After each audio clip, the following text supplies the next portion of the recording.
Good morning students. आज हम कर रहे हैं dissolution of a partnership form, chapter number 7।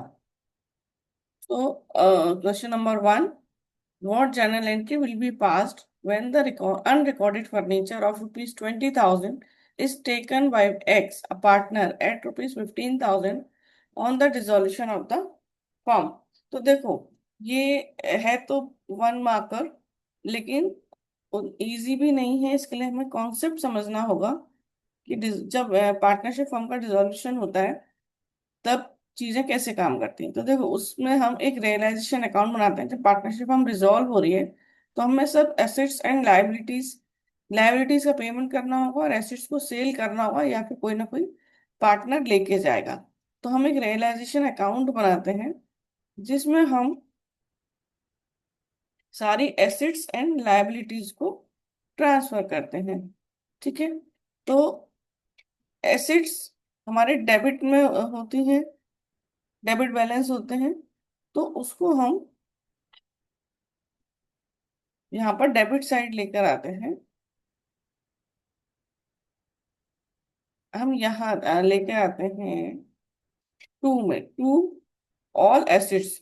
जो भी एसेट्स सेल हो सकते हैं या कोई पार्टनर लेके जा सकता है जिसका कोई वैल्यू हमें मिल सकता है, वो एसेट्स हम यहाँ डेबिट में लिखते हैं। और कुछ लाइबिलिटीज जिनका हमें पेमेंट करना होती है, क्योंकि पार्टनरशिप हम डिसॉल्व हो रही है तो लाइबिलिटीज का हमें पेमेंट करना होगा।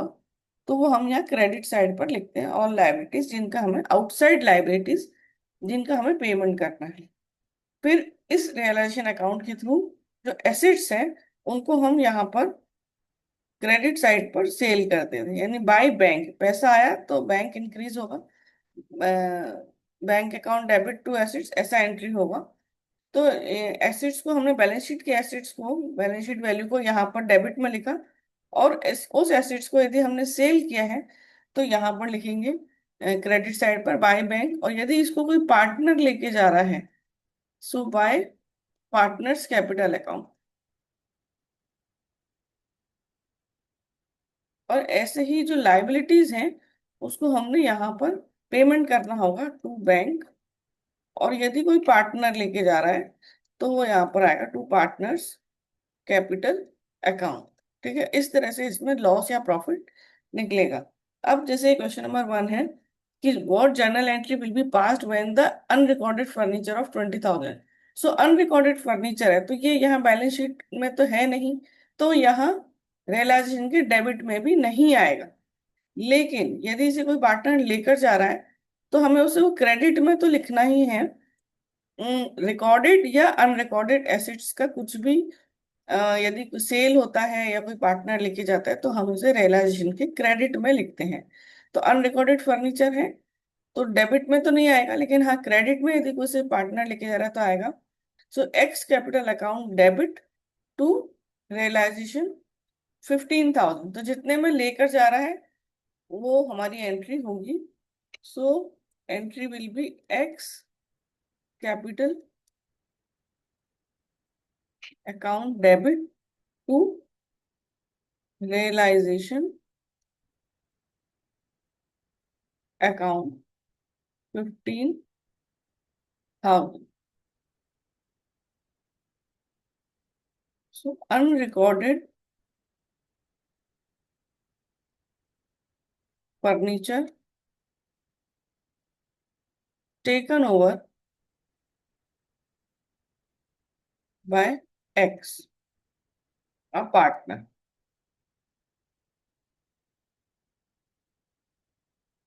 So question is done. So question number 2, from the following particulars calculate the new profit sharing ratio of the partners।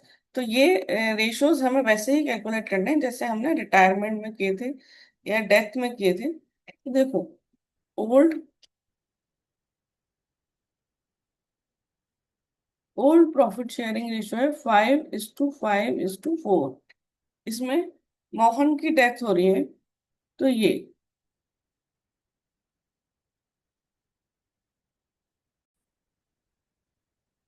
तो question number 2, land and building book value 1,60,000 sold for 3 lakh through a broker who charge 2% commission on the deal, generalized the transaction at the time of dissolution of the firm. देखो land and building cell हो रही है 3 लाख में, तो cell value, cell value है हमारी 3 लाख, लेकिन हमने उसमें एक कमीशन पे किया है ब्रोकर को, वो हम माइनस कर देंगे।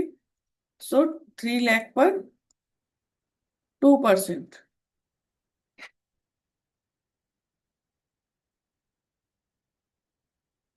तो 2,94,000 आपको मिलेगा। तो आप सेल कर रहे हो तो आपका बैंक इंक्रीज हो जाएगा। और हम किसके थ्रू सेल करेंगे, क्योंकि जब बुक्स रियलाइज ये हो रहा है, डिसोल्यूशन हो रहा है फर्म का, तो हम रियलाइजेशन अकाउंट बनाएंगे। तो लैंड एंड बिल्डिंग तो रियलाइजेशन के डेबिट में ट्रांसफर कर देंगे, लेकिन उससे जो उसका जो पैसा मिलेगा वो हम रियलाइजेशन के थ्रू लेंगे। So bank account debit, bank आपका इंक्रीज हो रहा है 2,94,000 से टू रियलाइजेशन। एसिड्स का कुछ भी सेल हो रहा है, कोई पार्टनर लेके जा रहा है, वो हम सब रियलाइजेशन अकाउंट के थ्रू करेंगे। 2,94,000, so land and building sold at a commission of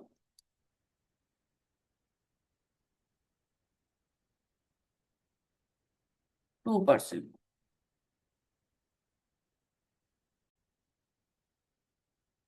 तो third A, pass the journal entry when the unrecorded liability of 15,000 settled at 10,000 and paid by X partner on the dissolution of the firm।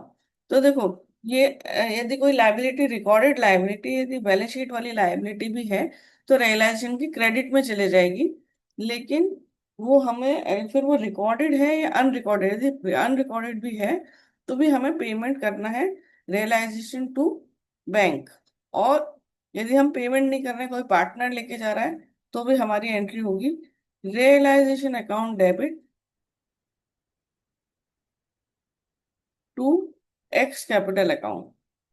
यदि payment होता तो to bank होता है, यदि कोई partner लेके जा रहे हैं तो उसका कैपिटल अकाउंट आएगा टू एक्स कैपिटल अकाउंट 10,000। तो जितने में लेके जा रहा है उतना ही आएगा। सो बीइंग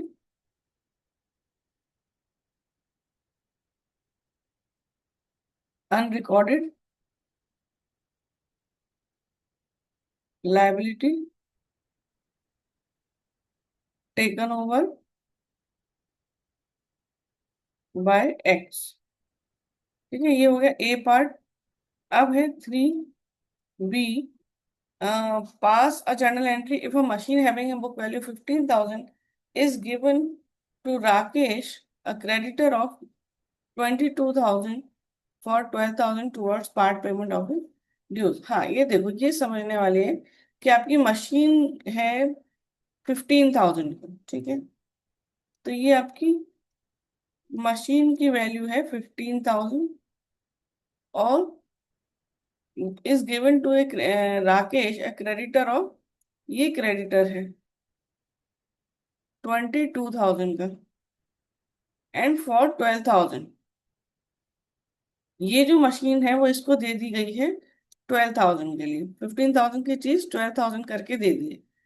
ठीक है, तो जब कोई एसेट्स किसी लाइबिलिटी क्रेडिटर को पे की जाती है, उसको दिया जाता है, तो उसकी कोई एंट्री नहीं होगी। यदि एसेट्स को किसी लाइबिलिटीज के आगे सेटल किया जा रहा है तो उसकी कोई एंट्री नहीं होगी। लेकिन हाँ, 22,000 के क्रेडिटर्स थे, 12,000 तो आपने मशीन दे दी, अब बचा 10,000, तो ये आपको at the time of dissolution पे करना होगा, क्योंकि आपकी फर्म डिसॉल्व हो रही है तो हमें लाइबिलिटीज पूरी सेटल करनी रहती है। सो रियलाइजेशन, लेकिन सब रियलाइजेशन के थ्रू होगा, एसेट्स एंड लाइबिलिटीज के साथ रियलाइजेशन के through. So realisation account debit to 10,000 to bank, इसको हम पे करेंगे।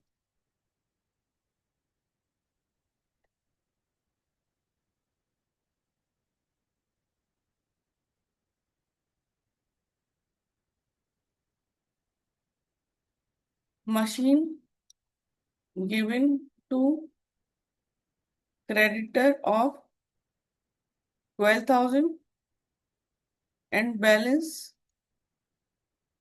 amount paid।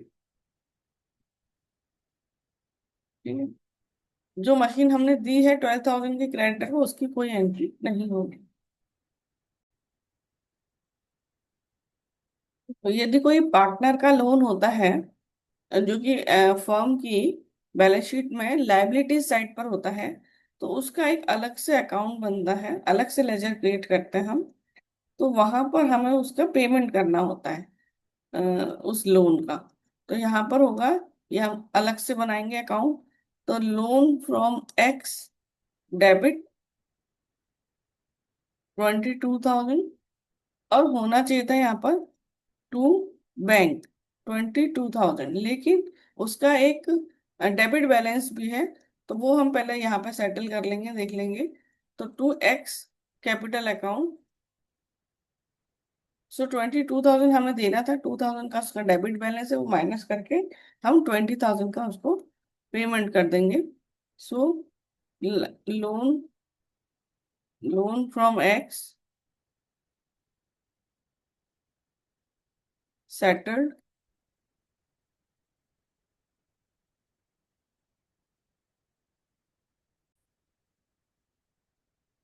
देखो ये है क्वेश्चन नंबर 5, जिसमें हमें जर्नल एंट्री पास करनी है इन फॉलोइंग केसेस।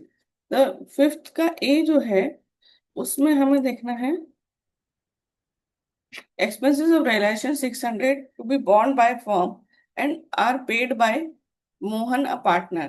तो यदि रियलाइजेशन के एक्सपेंसेस हैं और फर्म की लाइबिलिटी है पे करने की, तो हमेशा रियलाइजेशन अकाउंट को हम डेबिट करेंगे।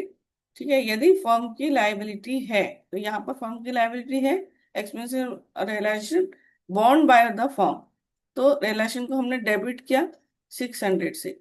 अब यदि फर्म ने पे किया है तो आएगा टू बैंक अकाउंट, लेकिन जहां फर्म ने पे नहीं किया, किसी पार्टनर ने पे किया है, तो उसका नाम आएगा, उसके अकाउंट को हम क्रेडिट करेंगे। सो मोहन्स कैपिटल अकाउंट, क्योंकि यहाँ मोहन पे कर रहा है इसलिए हम मोहन का नाम लिख रहे हैं। यदि फर्म ने पे किया होता तो हम बैंक लिखते, क्योंकि बैंक डिक्रीज होता हमारा। So being realisation expenses paid by Mohan.